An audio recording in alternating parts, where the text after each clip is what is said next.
오늘은 역대하 8장과 9장의 말씀을 통해서 이제 솔로몬 이야기가 마무리가 됩니다. 역대하를 시작하면서 솔로몬이 지혜를 구하여 하나님 앞에 내가 어떻게 주의 백성을 다스릴 수 있겠습니까? 지혜를 주셔서 주의 종으로 하여금 하나님 맡겨주신 백성들을 잘 다스릴 수 있게 도와주십시오라고 기도하며 시작했던 솔로몬의 기도. 그리고 다윗, 아버지 다윗이 그에게 맡겼던 성전 건축의 역사가 2장에서부터 출발을 합니다. 그래서 성전 건축을 해 나가는 과정들을 짤막하게 기록을 하여서 이제 7장까지 이르러 하나님의 성전이 다 완공이 되고, 우리 지난주 말씀 나눌 때에 성전 낙성식, 봉헌식을 이제 하게 되었습니다. 진짜 성전의 완성은 무엇이라 했냐 하면 건물이 다 지어지는 것이 성전의 완성이 아니라 백성들이, 왕과 백성들이 하나님의 말씀에 순종하는 그 삶이 이어지는 것, 그것이 성전 공사의 마무리라고 했습니다. 그럼 이제 이들에게는 삶이 남겨져 있는 거죠. 과연 왕들과 백성들, 앞으로 이어지는 그 왕들과 그리고 백성들은 눈에 보이는 건물인 성전에서 예배하는 것으로 그치지 않고 그들의 삶에서 하나님의 성전으로서 규례와 법도에 순종하며 살 것이냐, 여기에 따라 이들에게 맺히는 열매들은 달라지게 될 겁니다. 이제 그 일을 앞두고 오늘 솔로몬이 8장과 9장에서 마무리를 하게 되고요. 9장 끝에서는 솔로몬이 죽게 됩니다. 이제 죽기 전에 8장과 9장은 솔로몬의 업적을 기록해 주고 있는데, 오늘은 솔로몬의 업적을 정리하면서 솔로몬이 남긴 이 유산을 통하여 우리가 또 교훈을 얻을 수 있는 것은 무엇인지 한번 말씀을 찾아보도록 하겠습니다. 먼저 첫 번째 그의 업적은요, 건축입니다. 그동안 쭉 살펴왔던 건축의 이야기인데, 건축은 성전과 궁전을 건축을 했습니다. 8장 1절에서 이 기간을 얼마로 보냐면 20년으로 봅니다. 그래서 8장 1절에 솔로몬이 여호와의 전과 자기의 궁궐을 20년 동안에 건축하기를 마쳤다. 우리가 금방 이렇게 읽었던 것이요, 20년 걸린 겁니다. 우리는 20년을 몇 주 만에 딱 끝내버릴 수 있어요. 그 20년 동안 이 성전을 건축할 때에 그가 정말 다윗이 설계한 대로, 그 다윗의 설계도도 다윗이 마음대로 한 게 아니었죠. 하나님께서 보여주신 대로 설계도를 그렸고, 또 다윗이 모든 준비물들을 다 준비해 놨고, 사람들도 준비해 두었고, 제사장들과 레위인들과 찬송하는 자들, 문지기들 다 준비해 놨습니다. 그것을 솔로몬 때에 이루었는데, 이것은 두 가지가 동시에 있는 거예요. 하나님께서 성전을 건축하려고 할 때에 사람의 순종과 열심이 있죠. 사람의 열심이 있습니다. 솔로몬이 다른 일 하지 않고 여기에 집중을 해서 하나님의 전을 건축하는 일에 아주 온 마음을 다 들였고 수고를 했습니다. 그러나 사람의 열심만으로는 되지 않고 하나님의 신실하심이 필요합니다. 하나님께서 약속하신 대로 이루어 주신 거예요.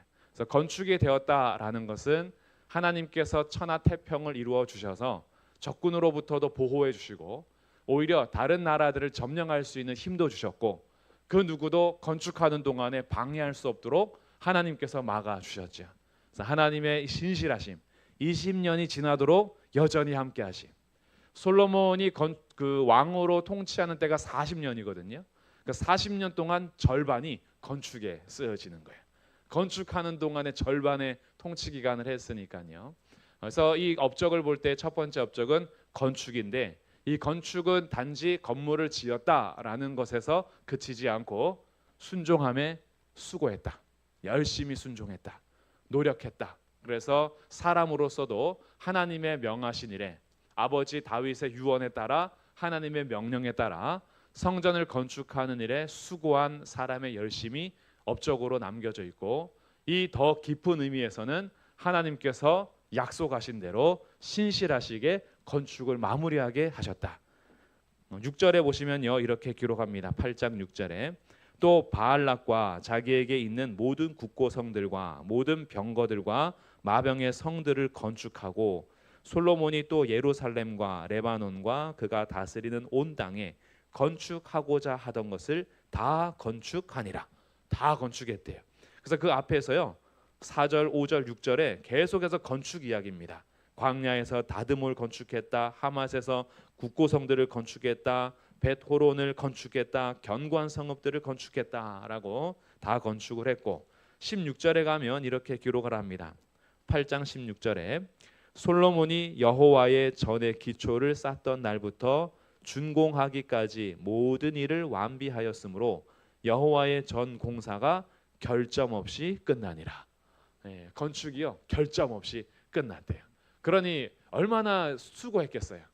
모든 공사하는 분들도 마찬가지고 기술자 분들도요 돌 하나 옮겨서 쌓아가는 모든 시간에 정말 심혈을 기울여서 선정 공사에 수고를 했고 결점 없이 그 설계대로 하기 위해서 순종했고 하나님께서 결점 없이 건축이 완공되도록 도우셨다. 이것을 함께 살펴볼 수 있겠습니다. 자, 두 번째 솔로몬의 업적에서 볼 수 있는 건 건축의 목적이 뭘까요? 건축의 목적은 자랑일까요? 아니죠. 건축의 목적은 두 번째 업적인데 예배입니다. 자, 우리가 읽었던 본문 말씀이 바로 그 장면이에요. 8장 12절부터 15절까지가 솔로몬이 백성들과 함께 예배하는 그런 장면입니다. 다시 말씀 보시면 12절에 솔로몬이 낭실 앞에 쌓은 여호와의 제단 위에 여호와께 번제를 드리되, 번제는 온전히 다 태워드리는 제사예요. 다 태워드리는 제사인데 두 가지 특징이 있습니다. 첫 번째 13절에서는요 모세의 명령대로예요. 모세의 명령대로라는 것은 다른 말로 하면 율법대로 정해진 법이 있죠. 하나님께서 자기 백성에게 주신 율법에 따라 번제를 드렸다는 거예요. 예배는 내가 드리고 싶은 대로 드리는 게 아니죠. 제사는 하나님 명하신 대로 하는 겁니다. 그래서 번제를 드리되 13절에 그 표현이 나와요. 모세의 명령을 따라. 이게 중요한 장면입니다. 번제를 드리되 솔로몬이 자기 마음대로 이렇게 하면 안 되는 거죠.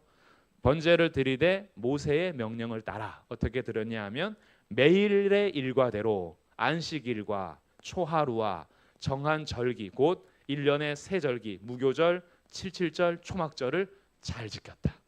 율법에 기록된 대로 솔로몬이 백성들과 함께 예배 드리는데 매일 드려야 하는 예배, 안식일 예배, 초하루 예배 그리고 절기들을 지키면서 번제를 그렇게 드렸다. 이것이 첫 번째 특징이고요. 두 번째 특징이 나오는데 두 번째는 14절에 솔로몬이 또 그의 아버지 다윗의 규례를 따라. 자, 다윗의 규례. 다윗의 규례는 모세처럼 율법으로 준 건 아니에요. 근데 다윗이 이미 살아 있을 때에 하나님을 예배하기 위해서 제사장들을 24반열을 나누어서 하나님을 예배하는 것이 그쳐지지 않게 하고 노래하는 자들도 24팀으로 나누어서 계속 하나님을 찬송하며 섬길 수 있게 하고 악기들을 동원해서 예배할 수 있게 하는 다윗이 하나님 예배하는데 정말 전심이었거든요. 하나님 예배하는 데 있어서는 그 누구보다도 최고로 드리고 싶었던 사람이 다윗입니다. 다윗의 그 마음이 정말 반심이 아니고 전심이었어요. 90%가 아니라 100%를 드리고 싶었어요. 그래서 하나님을 예배하는 성전에 대한 갈망이 있었고 성전을 내가 짓지는 못하지만 성전에서 예배하는 팀을 꾸리기 위해서 다윗이 모든 것을 다 한 다음에 규례를 세워둡니다. 찬송하는 자들 성가대 대장들도 한 3명 세워놓고 그리고 고라 자손들 이 레위 자손들을 통해서 성막에서 성전에서 어떻게 섬겨야 하는지 너희가 예배를 드릴 때 어떻게 예배하면 좋겠는지 이 예배의 규례를 정해놨는데 솔로몬이 그 다윗의 규례대로 뭐 했냐 14절 솔로몬이 또 그의 아버지 다윗의 규례를 따라 제사장들의 반열을 정하여 섬기겠다. 제사장도 자기 위치에 있고요. 레위 사람들에게도 그 직분을 맡겨 매일의 일과대로 찬송하게 했다. 레위 사람들도 그 직분을 잘 수행하게 했어요. 그래서 찬송하면서 제사장들 앞에서 수종하게 하며 문지기들 곡간을 시키고 또 성전에 더러운 것이 들어오지 못하도록 지키는 성전 문지기들 아주 중요했거든요. 이런 문지기들에게도 반열을 따라 그 강문을 지키게 하였다.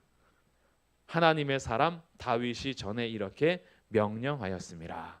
하나님의 사람 다윗이 하나님을 예배하는 규례들을 만들어 두었는데 그대로 했다. 그래서 이 예배를 드리고 하나님을 섬김에 있어서 솔로몬이 자기 마음대로 하지 않았다. 이 굉장히 중요합니다.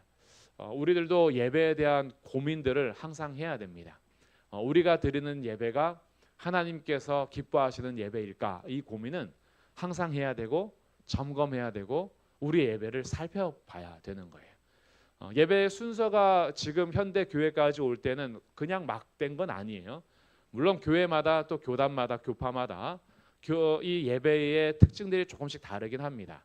그리고 교회의 그 나름대로의 색깔마다 또 순서를 어느 건 더 하기도 하고 어떤 부분 더 빼기도 하고 그리고 시대의 문화에 맞추어서 또 예배를 또 열린 예배 형식으로 조금 문턱을 낮춘다고 얘기하죠. 사람들이 와서 조금 편하게 예배할 수 있도록 그렇게 예배의 틀을 짜기도 하고 어떤 곳은 그래도 아니다. 정말 옛날에 했던 방식대로 그것을 더 전통을 지켜가면서 순서들도 정말 저희들도 그런 순서들을 고민을 해야 되는 거죠. 들어와서 우리가 하나님 앞에 먼저 예배의 부름 아니면 묵도로부터 시작하여 우리 신앙 고백도 있어야 하고 때로는 참회의 기도와 사죄 선언, 성시교독 이런 걸 통해서 서로 회중과 또 예배자가 같이 담례하면서 하는 일들, 또 헌금을 하는 일들과 찬송하는 일, 말씀 듣는 일, 성찬 예식을 하는 일 이런 여러 가지 순서들이 그냥 있는 건 아니에요. 합심 기도도 들어가게 되기도 하고 어떤 경우에는 조금 더 강화시키기도 하고 조금 약화시키기도 하고 이 순서는 조금씩 차이가 있겠지만 우리가 하나님 앞에 예배할 때에 무시할 수 없는 거 그냥 우리 사람에 맞추어서 예배할 수는 없는 거죠. 우리가 좋은 대로 우리끼리 짜는 것이 아니라 하나님의 명령과 다윗의 규례를 따라 솔로몬이 예배하기를 힘썼던 것처럼 우리들도 항상 점검해야 되는 게 맞습니다. 우리의 예배는 어느 선에서 혹시 세상과 너무 타협하진 않았을까? 아니면 너무 현대를 모르고 옛날 것만 고집하면서 현대 우리의 예배에 대해서 어떻게 좀 뒤처진다고 해야 될까요? 이런 문화 속에서 어떻게 해야 될까라는 고민들은 늘 해야 되는 게 맞습니다. 저도 늘 예배에 대한 고민은 많아요. 그래서 예배 형식에 대해서도 늘 고민을 많이 하는 편입니다. 막 그렇다고 매주 예배 순서를 바꾸거나 예배 틀을 막 바꾸지는 않아도 늘 고민을 해요. 우리가 하나님 앞에 드리는 예배에 있어서 어떻게 하는 것이 하나님 앞에 더 영광된 예배가 되고 사람이 나타나기보다는 하나님의 온전하심 앞에 그 하나님의 위대하심 앞에 같이 찬송하고 하나님을 볼 수 있을까 이런 고민들을 늘 하죠. 우리들은 이런 고민을 같이 할 때에 같이 이런 고민들을 해갈 때 예배가 조금 더 하나님 앞에 드려지는 예배가 될 수가 있어요. 예배는 공연이 아니잖아요. 찬양 잘하는 사람들이 나와서 공연하는 것도 아니고 말 잘하는 사람이 나와서 강연하는 것도 아니에요. 우리들의 함께 회중들이 모여서 찬송하는 시간, 우리의 마음을 하나님 앞에 아뢰는 시간이고 말씀 듣는 시간에는 사람의 달변가들이나 강연을 통해서 우리가 뭔가 얻어가기보다는 하나님의 말씀을 귀를 기울여서 듣는 시간이 되고 기도할 때에도 우리가 그냥 눈에 보이진 않지만 우리의 기도를 들으시고 여전히 살아계신 하나님이 우리의 소원을 아시기 때문에 우리 공동체 합심기도 내 고민들을 같이 아뢰며 기도하는 시간은 하나님 앞에 직접 내 마음을 아뢰 수 있고 하나님께서 나를 만지시는 시간이 되기 때문에 우리의 모든 예배는 하나님 앞에서 그리스도 안에서 성령의 임재 가운데 우리 하나님 앞에서 우리가 예배하는 것이 우리가 깨어서 드려야 될 예배인 거죠. 그래서 우리들은 이런 생각들을 항상 해야 되는데 솔로몬은 그 예배의 모범을 잘 보여주고 있습니다. 세 번째는요 9장으로 넘어가는데 세 번째 솔로몬의 업적은 솔로몬 하면 가장 딱 떠오르는 것이 지혜잖아요. 솔로몬의 지혜에 대해서 9장이 정리해 줍니다. 먼저 솔로몬의 지혜를 어떻게 살피냐 하면 9장 1절에 스바 여왕이 솔로몬의 명성을 듣고 솔로몬을 시험하기 위해서 옵니다. 왜 시험하러 오냐 하면 솔로몬의 소문이요 자기 나라까지 퍼져왔는데 못 믿겠는 거예요.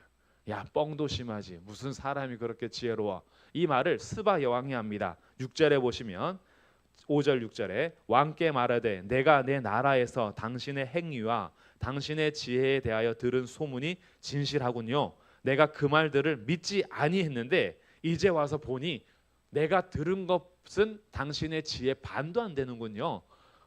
보통은요 소문이 더 크잖아요. 작은 일을 해도 소문이 가면은 엄청나게 해서 나중에 진실을 맛보면은 에이 소문이 너무 과장됐네라고 하는데 솔로몬의 소문은요 반대예요. 자기가 들은 것도 사실은 믿지 못하는데 직접 만나서 보니까 소문은 당신의 지혜 반도 안 된대요. 그 정도로 솔로몬의 지혜가 어마어마하게 칭송되는 장면이 스바 여왕을 통한 솔로몬의 지혜의 장면입니다. 그래서 그가 지혜의 말씀을 어떻게 시험했냐 하면 준비를 많이 해왔어요. 9장 1절에 보니까 어려운 질문을 준비해왔어요. 어려운 질문을 던져서 솔로몬을 시험하려고 다 물어보는데 2절에 솔로몬이 그가 묻는 말에 다 대답했으니 솔로몬이 몰라서 대답하지 못한 것이 없었더라. 우리하고 좀 다른 사람이에요. 솔로몬은 어마어마한 지혜를 받은 사람입니다. 그래서 성경은 뭐라고 하냐 하면 솔로몬 전후로 솔로몬처럼 지혜로운 사람은 없었다 그래요. 그래서 지혜에 있어서 아주 독보적인 사람인데 모든 어려운 질문을 준비하는데 몰라서 대답 못하는 게 없었다는 거예요. 그러니까 스바 여왕이 놀라는 거죠. 거기에 대해서 7절 이렇게 얘기합니다. 복되도다 당신의 사람들이여, 복되도다 당신의 이 신하들이여, 항상 당신 앞에 서서 당신의 지혜를 들음이로다. 이 나라가 부러운 거예요. 그 지혜로운 왕으로부터 신하들이 지혜의 말을 듣고 있으니 야, 이 사람들이 너무 복되다. 그러면서 이방 여왕이 8절 당신의 하나님 여호와를 송축할지로다. 지혜를 통해서 하나님이 영광 받으시고 하나님의 백성들이 복되다라고 인정을 받게 되는 장면인 거예요. 그러니 지혜는 사람을 교만하게 하지 않아요. 원래 진짜 지혜는 하늘에서부터 온 지혜는요. 분열이나 다툼이나 시기를 나타내지도 않고 사람의 더러움이나 교만함을 나타내지도 않아요. 진짜 지혜는 하나님을 높이게 됩니다. 그래서 하나님께서 영광을 받으세요. 그리고 이 지혜는 생명이 흘러갑니다. 지혜를 가지게 되면 다툼이 있는 곳에 화해가 이루어지고 그리고 성결함과 거룩함이 이루어져요. 이 지혜는 우리가 사모해야 될 것들입니다. 세상에서 우리가 지혜를 사모할 때에 하나님께서 그 지혜를 주신다라고 하는데 그 지혜를 잘 가르쳐 주는 것이 솔로몬이 지혜로운 자로서 무엇을 기록했냐 하면 잠언을 기록하죠. 우리 성경에 잠언이 31장까지 있습니다. 31장까지 있는 이유 하루에 한 장씩 읽으라고. 이것은 그냥 맞추는 거예요. 껴 맞추는 거지만 솔로몬의 지혜인 잠언서를 읽으면서요. 우리가 하나님을 경외하는 자로서 어떻게 살아야 하는지를 배울 수 있는 거예요. 솔로몬만큼은 우리가 지혜롭게 되지 못할지라도 지혜로운 왕을 통해서 하나님께 서신 이 잠언의 말씀을 읽어가면서 아, 내가 말을 어떻게 해야 지혜로운 거구나. 내가 내 삶을 어떻게 가꾸어야 지혜로운 것이구나. 내가 사람과의 관계는 어떻게 해야 지혜로운 것이구나 라는 삶의 실질적인 교훈을 얻는 게 잠언입니다. 그래서 잠언은 예수 그리스도를 통한 구원의 소식을 전하는 그 말씀이기보다 구원받은 자들이 세상에서 어떻게 지혜롭게 살지를 가르쳐주는 말씀이 이 잠언이에요. 물론 잠언에 예수님 얘기가 없다고 해서 예수님과 관계없는 건 아니에요. 참 지혜는 예수 그리스도 안에 있기 때문에 우리는 예수님 안에서 참 지혜와 참 지식을 얻게 되죠.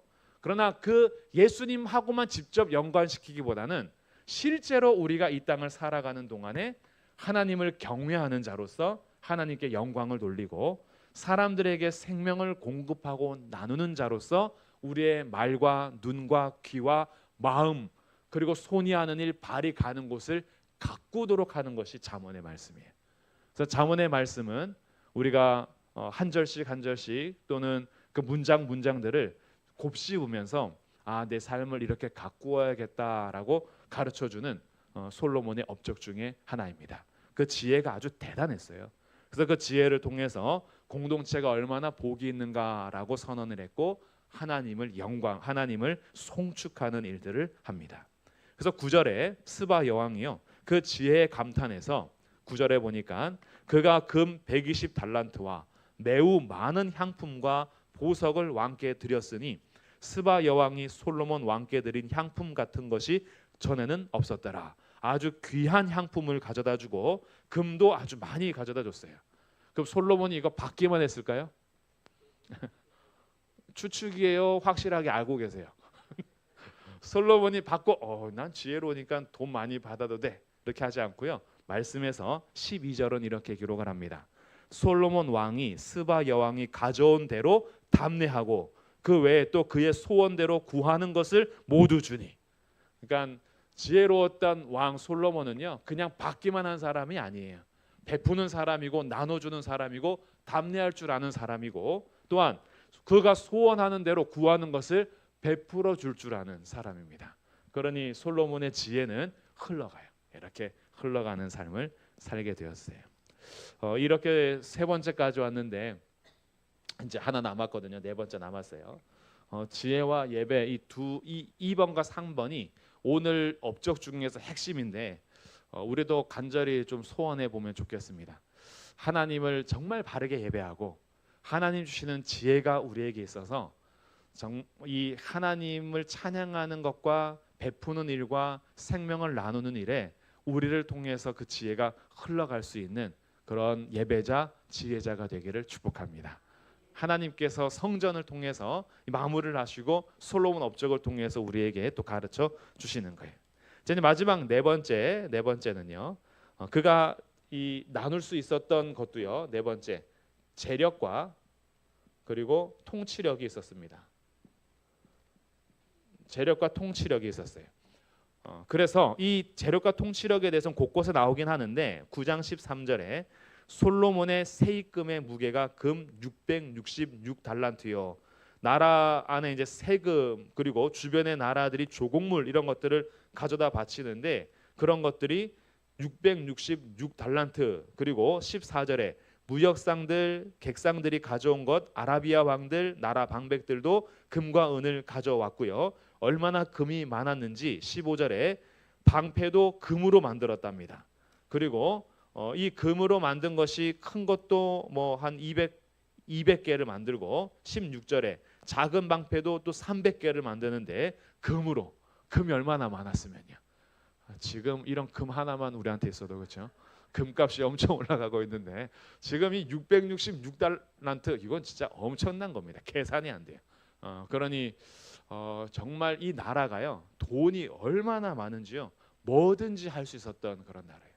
이 돈이라는 것이 지혜로운 자에게 붙어 있을 때는요 생명을 살리고 가난한 자들을 도와주고 나라가 선한 사업을 하는데 정말 잘 쓰여집니다. 그런데 이 돈이 지혜 없는 자에게 가잖아요. 사람을 더 짓밟고 그리고 더 썩은 내가 나는 것이 또 돈이에요.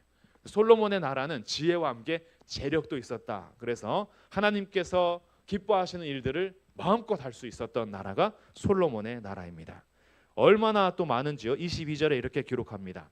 솔로몬 왕의 재산과 지혜가 천하의 모든 왕들보다 큰지라. 세상에 있는 모든 왕들보다요 지혜만 많은 것이 아니라 재산도 많았답니다. 지혜보다 혹시 재산이 조금 더 원하시나요? 난 3번보다 4번 우리에게도 재력을 주십시오 뭐 이렇게 할 수도 있는데 이 솔로몬은 이제 기록이니까요. 솔로몬은 그렇게 재력이 많았습니다. 재산이 많았어요. 그뿐만이 아니라 그를 통치하는 통치력도요. 26절에 보니까 솔로몬이 유브라데 강에서부터 블레셋 땅과 애굽 지경까지의 모든 왕을 다스렸다. 이 유브라데 강에 있는 나라가 바벨론, 아수르 여기가 다 유브라데 강에 있는 도시고요. 그리고 애굽, 블레셋 다 뭐예요? 이스라엘과 늘 직접적인 연관이 있는데 이스라엘을 항상 압제했던 나라가 애굽, 블레셋, 바벨론, 아시리아, 아수르입니다.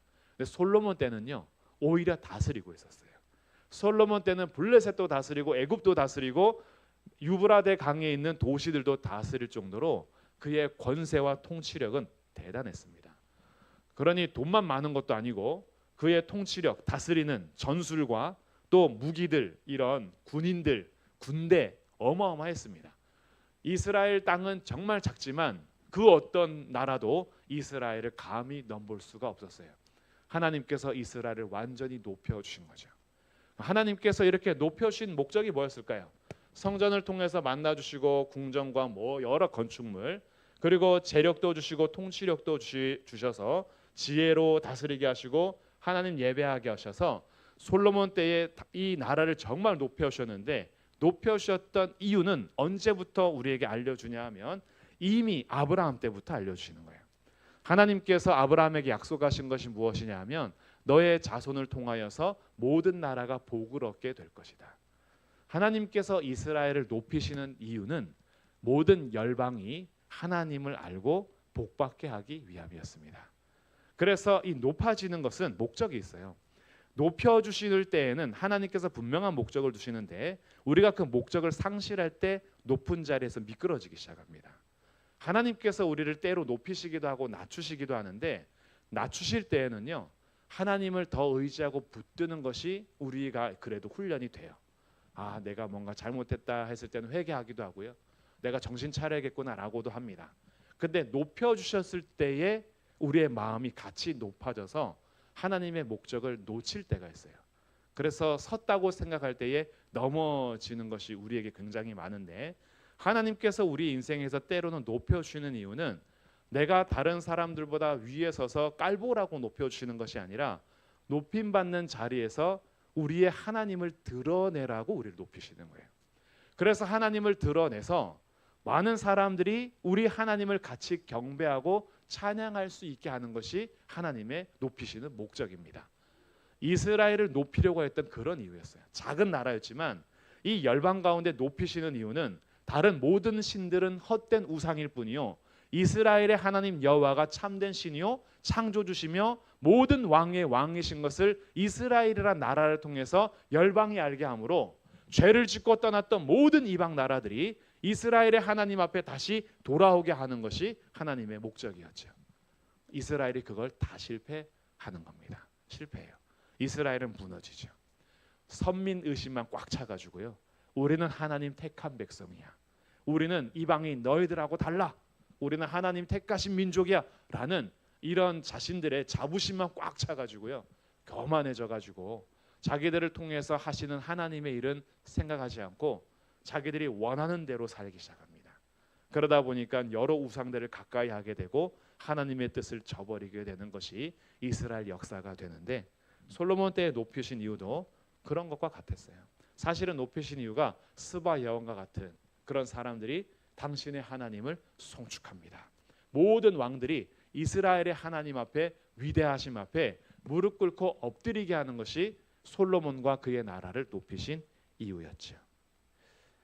그래서 높임 받는 것 자체가 나쁘진 않아요. 높임 받는 거, 하나님께서 때로는 정말 지혜를 많이 주시고 또 때로는 우리에게 재물을 주시기도 하고요, 때로는 통치력을 주시기도 합니다. 이게 다 나쁜 건 아니죠. 좋은 거예요. 이것을 하나님의 영광으로 해서 우리가 어떻게 쓰느냐, 여기에 이제 우리가 필요한 것이고, 건축 뭐 우리에게 뭔가 업적을 주시고 성공을 주시는 것 자체가 나쁘진 않는데 그 자리에서 우리는 어떻게 우리의 마음을 다스리는가, 이게 굉장히 중요한데, 그래서 이 네 가지 업적 중에서 가장 핵심은 이 두 가지인 거예요. 두 가지. 우리가 건축물이 있든 없든, 재력이 있든 없든, 통치력이 있든 없든, 때로는 다스리는 자리에 있을 수도 있고 때로는 다스림 받는 자리에 있을 수도 있고요, 때로는 좀 부유할 때도 있고 가난할 때도 있어요. 이것은 상황에 따라 바뀔 수 있는 일입니다. 예수님의 제자들도요 항상 돈이 많지 않았어요. 신약의 시대의 제자들은 대부분 많이 가난했습니다. 물론 돈 많으신 분들이 또 나눔도 했죠. 나누어서 공동체 같이 지내기도 했는데 있을 수도 없고 없을 수도 있는 거예요. 그러나 상황은 건축이 될 때도 있고 무너질 때도 있어요. 그러나 바뀌지 않는 것은 여전히 하나님을 예배하는 거예요. 그건 안 바뀌는 거예요. 그래서 우리가 하나님을 예배한다라고 하는 이것을 중심을 항상 잘 잡아야 되고, 욥의 고백처럼 주신 이도 여호와시요 거두시는 이도 여호와시니 하나님 여호와는 찬송을 받으실지로다. 그가 엎드려서 경배하는 거예요. 살리기도 하고 죽이기도 하고 높이기도 하고 낮추시는 이는 하나님이십니다. 한나가 고백하는 내용이에요. 그러니 우리의 삶은요, 이 상황은 바뀔 수 있지만 바뀌지 않는 것, 하나님을 예배하는 자로서의 이 솔로몬이 남겨준 업적, 이것은 우리 가슴에 딱 새겨야 되는, 우리도 따라가야 하는 일이고, 지혜를 구하는 것도 마찬가지입니다. 참 지혜를 구하셔야 돼요. 참 지혜는 하나님께서 주고자 하시는 겁니다. 잠언 1장부터 9장까지는 그래서 잠언이 은보다도 귀하다, 금보다도 귀하다, 세상 무엇보다 소중한 것이 이 지혜다, 지혜를 계속 구하도록 설득합니다. 우리의 삶에 기도를 하라는 거예요. 지혜를 구하면 주시니까. 너희가 시험에 빠져서 어려울 때에, 힘들고 어려우면은 어떻게 해요? 꾸짖지 않고 후히 주시는 하나님께 구하라. 그래야면 지혜를 주신다. 야고보서 1장에서도 말씀합니다. 그러니 지혜는요, 우리가 구하는 것이고, 그래서 이 두 가지, 우리의 삶에서 늘 예배하는 것과 하나님을 경외하는 자에게 주는 참된 지혜를 내 삶에서 계속 기도하시면서 내 상황 가운데 지혜를 베풀어 주시기를 구하는 것, 이것이 솔로몬 업적에서 우리가 가져가야 될 두 가지를 꼽는다면 이 두 가지고, 그리고 나머지는 상황 속에서 때로는 우리에게 귀한 업적을 주시기도 하고 재물을 주시기도 하고 통치할 수 있는 그런 위치에 세우시기도 합니다. 이거는 상황에 따라 다르겠지만 그 자리에 올려주셨거나 많이 베풀어 주실 때는 잘 다스리시면 돼요. 잘 사용하시면 되고 하나님 앞에 감사함으로 내게 맡겨준 일을 잘하면 됩니다. 이제 결국 그렇게 살다가 이제 마지막 29절, 솔로몬이 결국은 죽습니다. 29절에 이외에 솔로몬의 시종 행적은 선지자 나단의 글과 실로 사람 아히야의 예언과 선견자 이또의 묵시책 곧 이또가 느바세 아들 여로보암에 대하여 쓴 책에 기록되지 아니하였느냐. 솔로몬이 예루살렘에서 온 이스라엘을 다스린 지 40년이라. 솔로몬이 그의 조상들과 함께 자매 그의 아버지 다윗의 성에 장사되고 그의 아들 르호보암이 대신하여 왕이 되니라. 솔로몬도 그렇게 지혜로웠고 그렇게 돈이 많았지만 결국 모두가 가는 길을 갑니다. 모두가 가는 길을 가요. 그래서 솔로몬은 정말 다 누려본 사람이잖아요. 그가 죽기 전에 나이가 들었을 때에 잠언 말고 또 하나의 지혜서를 쓰죠. 그게 전도서입니다. 그래서 전도서는 자기가 다 누려본 자로서 내가 쾌락을 누리면 좀 더 나을까? 내가 돈을 많이 가져보면 좀 더 나을까? 내가 하고 싶은 대로 살아보면 좀 더 나을까라고 했는데 해 아래에서 살아가는 인생이 죽음 앞에서 다 헛되고 헛되더라. 헛되다라는 히브리어 이 헤벨이라는 것은 수증기 그리고 숨, 안개 이런 것이거든요. 그 인생이 그냥 쓸모없다가 아니에요.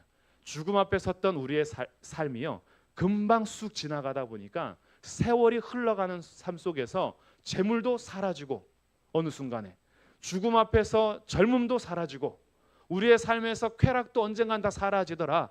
해 아래에서 진짜 붙잡아야 될 것이 무엇이냐라는 걸 가르쳐 주는 거예요. 해 아래에서 영원한 것이 과연 있단 말인가? 해 아래에 여전히 새 것이 없던데 늘 반복되던데.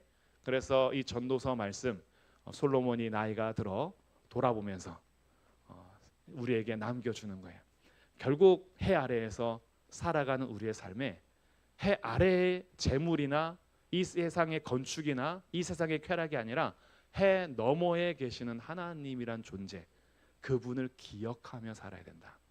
우리의 모든 삶에서 하나님께서 때로는 형통하게 하시고 때로는 공고하게 하시는데 이 일들을 병행하게 하셔서 사람으로 하여금 내일을 알지 못하게 하신 것은 매 순간마다 하나님을 경외하게 하려 하는 것이다. 그래서 우리의 인생을 점쟁이처럼 가르쳐주지 않으세요. 참된 신앙은요, 기도하면서 말씀하면서 내 내년, 내 내일에 대해서 점쟁이처럼 알려주십시오. 이렇게 하나님 안 가르쳐 주십니다.